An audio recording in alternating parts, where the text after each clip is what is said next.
নমস্কার সবাইকে, কেমন আছেন সবাই? কস্তুরী ব্লগ ভেঞ্চার্সে আরও একটি ব্লগে আপনাদের সবাইকে স্বাগত জানাই। আজকে রবিবার আর শুক্রবারই আমরা এসেছি বাঁকুড়া, আপনারা জানেন। তো আজকে রবিবার আমাদের একদিন থাকাও হয়ে গেল। এখানে প্রচণ্ড ঠান্ডা, আপনারা দেখতেই পাচ্ছেন আমাকে, আর বুঝতেও পারছেন আমার অবস্থা কি। এত ঠান্ডা এখানে, আমি দুটো সোয়েটার পরে আছি, দেখাই আপনাদের। একটা নেক পরে আছি, তার উপর একটা হুডি পরে আছি, তার সাথে চাদরটা ঢাকা দিয়ে রেখেছি, কারণ খুব হাওয়া সকাল থেকে। তো সকাল থেকে আমাদের খানি মানে রোদই উঠেনি, এত কুয়াশা, বাইরেটা দেখাই যাচ্ছিল না। এখন 10টা বাজে, এখন একটুখানি রোদ উঠেছে। তো অর্ণব এইমাত্র ঘুম থেকে উঠলো, ও মুখ ধুয়ে নিচে গেল।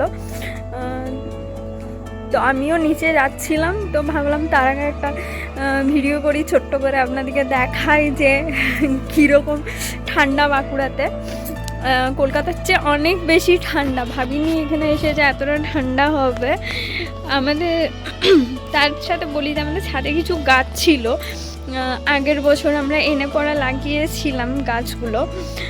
তো প্রচুর, তখন প্রায় 30টা টব ছিল, এখন অনেক টব নষ্ট হয়ে গেছে। মাঝে কিছু বাঁদর এসেছিল, তো তারা এসে নষ্ট করে দিয়েছে। গোলাপ গাছের পাতা ছিঁড়ে খেয়ে, হ্যাঁ, সেগুলো পুরো প্রায় নষ্ট করে দিয়েছে।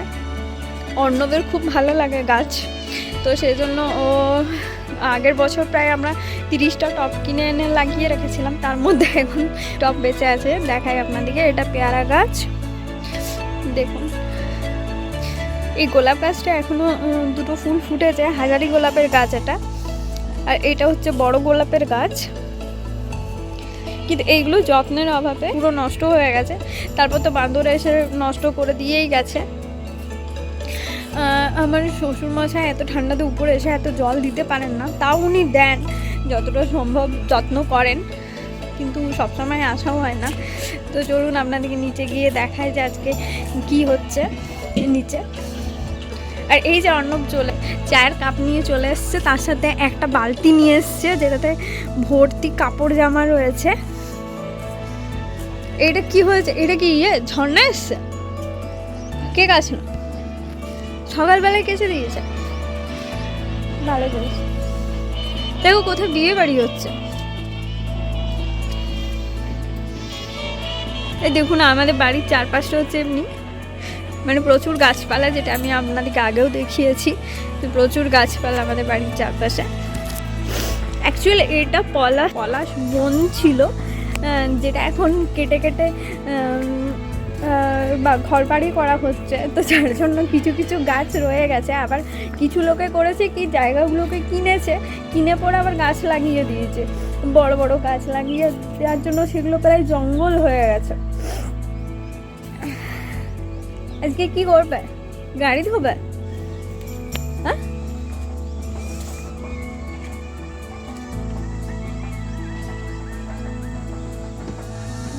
কুকুর বাচ্চাগুলো দেখো কি সুন্দর। কোথায় বেচারা, ঠান্ডা লাগছে কত, হাওয়া দিচ্ছে আজকে ছাদে। অর্ণব আজকে প্ল্যান হচ্ছে ওর গাড়ি ধোবে। তো চলুন আপনাদেরকে দেখাবো যে ও গাড়ি পরিষ্কার করছে কীভাবে। বাড়িতে আমরা থাকলে একটু রিল্যাক্সেই থাকি, কোনো কাজকর্ম আমাদের খুব একটা থাকে না। তো দেখাই আপনাদেরকে চলুন কী হচ্ছে আমাদের বাড়িতে। তারপর চলে এলাম নিচে। অর্ণব অলরেডি গাড়িটা পরিষ্কার করতে শুরু করে দিয়েছে। 1 মাস ধরে পরিষ্কার না হলে যা হয়, প্রচুর ধুলো জমে গেছিলো, এখন মোটামুটি পরিষ্কার হয়ে গেছে। সত্যি আছে না, সামনেটা পরিষ্কার হয়েছে। ও পুরো চাকাচাক লাগছে। এগুলো না না, হ্যাঁ কি দেবে? এটা খুলে পরে এখানে লাগিয়ে দেবো। কোনটা? না না না, আমি বসতে পারবো না। এটা তো কোনো বলতে লাগছে না, এটাতে তাও ঠিক আছে, এটাতে শাড়ি পরে বসা যায়, ওটা বসা হবে না, ভীষণ অসুবিধা হবে।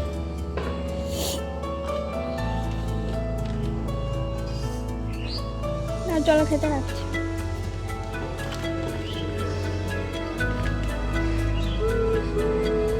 ওই দিকটা হয়ে যায়। চাকাটা কি পরিষ্কার কর, চাকাটা এমনি নোংরা লাগবে। এই যে এইখানটাও আছে, এটাও প্লাস্টিক বলে দাম। ওই যে এখানটা, এইটা হ্যাঁ প্লাস্টিক, ওটা ওই কালো হবে না। আর আমাদের অনেকক্ষণ ধরে খেতে ডাকছে মামনির বাবা, তাই ঢুকে গেলাম ঘরের ভিতরে। আজকে বাঁকুড়ার বিখ্যাত চপ মুড়ি জলখাবারে পাপা অলরেডি খেতে শুরু করে দিয়েছে। এই যে আমাদের বাড়ির পেছনে পেঁপে গাছটা দেখুন, এই বিশাল বড় পেঁপেটা হয়েছে, এটা আজকে পারবে হয়তো অন্য। আর ওই গাছটাতেও হয়েছে কিন্তু অত বড় হয়নি। আর এখন দুপুরবেলা এই ম্যাওটা আমাদের এখানে সবসময়তেই থাকে, ঘুরে বেড়ায়। আজকে মাছের কাঁটা না থাকার জন্য ওকে বিস্কুট দিয়েছি। দেখতে ভারী সুন্দর বেড়ালটা, মাঝে মধ্যেই চলে আসে খাবারের গন্ধ পেলে। আজকে বিস্কুট দেওয়াতেও ভারী খুশি হয়েছে। মাছের কাঁটা থাকলে তো আরোই খুশি হয়, কিন্তু আজকে মাছের কাঁটা ছিল না, তো সেই কারণে ওকে বিস্কুটই দেওয়া হয়েছে।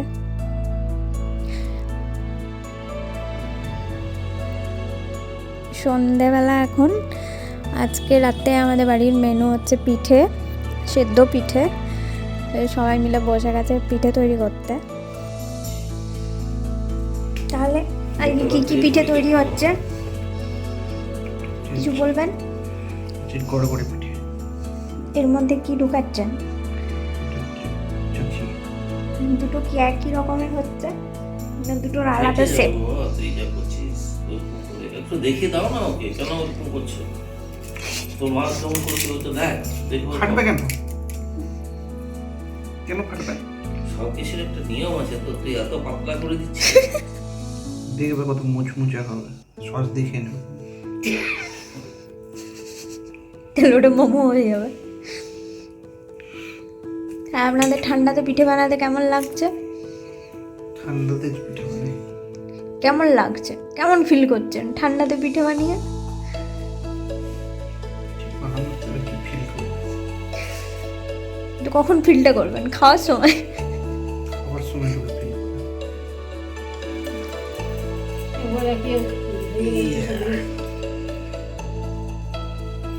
একটি হয়েছে ওরকম প্রদীপের মতো, বাকি সব লম্বা লম্বা। প্রদীপটা করতে কষ্ট বেশি। প্রদীপটা করতে কষ্ট কি, ওটাই করতে ইজি। ওটা করতে পারবেন না? তুমি করতে পারো? হ্যাঁ, তুমি ভাবছো আমি জানি না করতে। মোটা মোটা করছিলাম তখন মোটা বলছি। এগুলো তো ভাঙে যেতে পারে, যেগুলো কেন? পাতলা হয়ে যেত। সমৃদ্ধি জানা, পাতলা করলেও জানা, মোটা করলেও জানা। ভর্তি রে ওগুলো কি যে পিঠা করছিস তুই? কেন? তুমি বুঝতে পারছো না? চাল ভাত করে করার কি মনে হয়? হ্যাঁ, বাবা যেমন দেখতে খুশি ধরলেই হলো।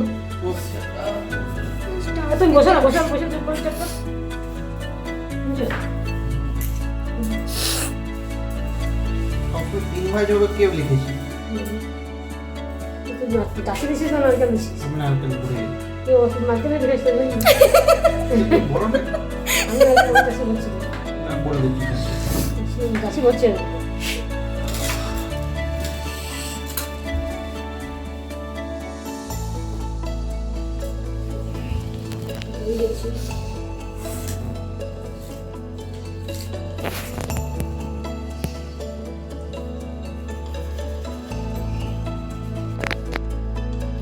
কিছু পিঠে বানানো হয়ে গেছে, তো এগুলো বসিয়ে দিচ্ছে ওই জন্য সেদ্ধ হতে। পিঠেটা তো ভাপে সেদ্ধ হবে, তো সেই জন্য হাঁড়িতে করে জল নিয়ে নেওয়া হয়েছে এবং ওই হাঁড়ির জলটা গরম করে উপরে ঝুড়ির ভেতরে পিঠেগুলো দিয়ে পরে ঢাকা দিয়ে দেওয়া হচ্ছে। এইভাবেই সেদ্ধ পিঠেটা হয়ে থাকে। প্রায় 15-20 মিনিট লাগবে এটা সেদ্ধ হতে। এটা 15 মিনিট ধরে ফুটেছে, ভাপে সেদ্ধ হয়েছে এবং পিঠেটা অলরেডি তৈরি হয়ে গেছে, সেই জন্য উপর থেকে ঠান্ডা জল দেওয়া হলো। এবারে পিঠেটাকে নামিয়ে নিচ্ছে মামনি। তারপর নেক্সট আরও হয়তো পিঠে বসানো হবে, কারণ এখনও সবগুলো করা শেষ হয়নি। আমি খুব একটা ভালোবাসি না পিঠে খেতে, অর্ণবের প্রচণ্ড পছন্দ, সেই জন্যই মেনলি করা হয় পিঠেটা। এই যে অর্ণব থালা নিয়ে শুরু করে দিয়েছে খেতে, কারণ ওর খুব ফেভারিট। কেমন হয়েছে? কুকুরের মতো। কিসের মতো? পিঠের মতো। আচ্ছা আজও বানটা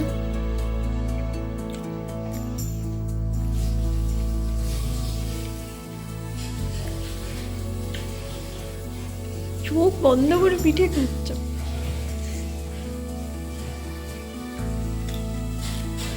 ভালো লাগে। আজকে ভিডিওটি এখানেই শেষ করছি। কেমন লাগলো সবাই কমেন্ট করে জানাবেন। ভালো লাগলে অবশ্যই একটা লাইক করুন, চ্যানেলটি অবশ্যই সাবস্ক্রাইব করুন। দেখা হবে সবার সাথে আবার পরে ভিডিওতে। সবাই খুব ভালো থাকুন, সুস্থ থাকুন,